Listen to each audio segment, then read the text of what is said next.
What's up, guys? Let's check out the magical, mystical.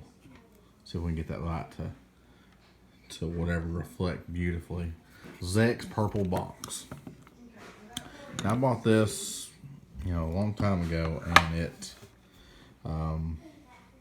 did not work. So let's see what's inside. All right, so you'll have two fittings. Got a nitrous fitting and a fuel fitting and 4 screws on the perimeter that you're gonna have to take off. And I've already done pretty much that. Sorry, I look kind of violent. Anyways, to peel this off, and I've already been in here, so you got a circuit board in here, and it has taken some heat, and the wires have burned up a little bit.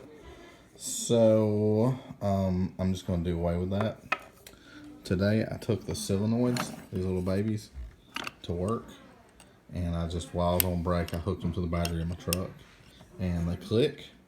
So I'm hoping that they're good and that all the problem is down here in the circuit board.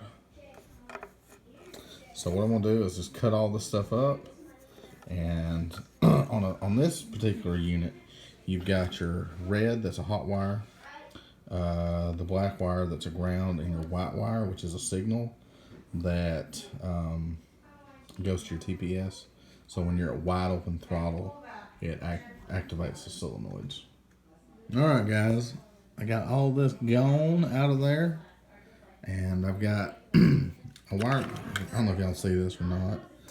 I don't know if it matters, but I did left wire on the fuel solenoid to the left wire on the nitrous solenoid, and then right wire to right wire. And I like using these butt connectors that do not have insulation. That way you can see the crimp really good, and then use heat shrink on there. So this is about ready to be put back together and back into service. What are you doing? I'm heating it up. Love this stuff. That's just very satisfying. Alright, guys, well, we finished up that last clip with me putting heat shrink on the connections. I didn't film putting it back together. It's pretty basic. You put the fittings in and the 4 screws on the perimeter, and you're good to go. So I assumed that this would be ready and good, and I checked both solenoids before I put it together, but only one solenoid actually works. So that's kind of sad, but I'm still going to use it. I'm just going to use the solenoid that works and then use another solenoid, and at least that'll get me going at the track. Hey guys, I guess we're going to wrap up this part of the video, or this video.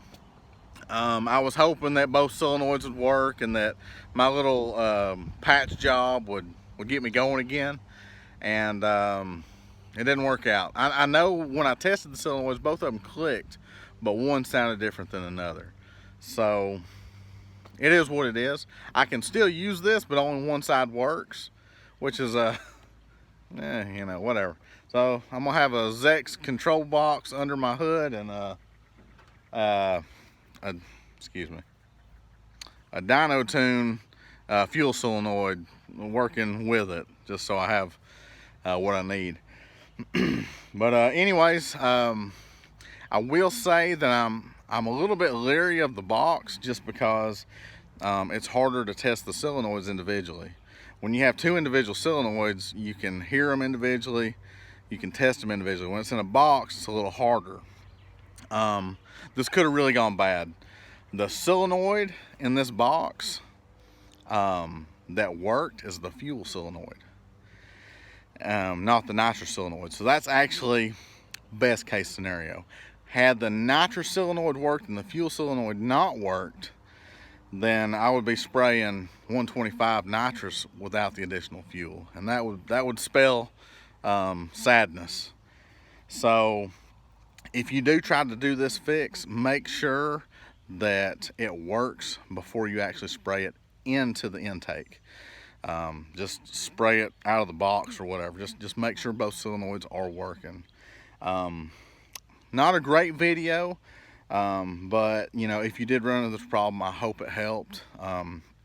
Zex does not repair these boxes, they replace them. So if you're out of warranty, you have nothing to lose. So good luck, and I hope this helps. We'll catch y'all later.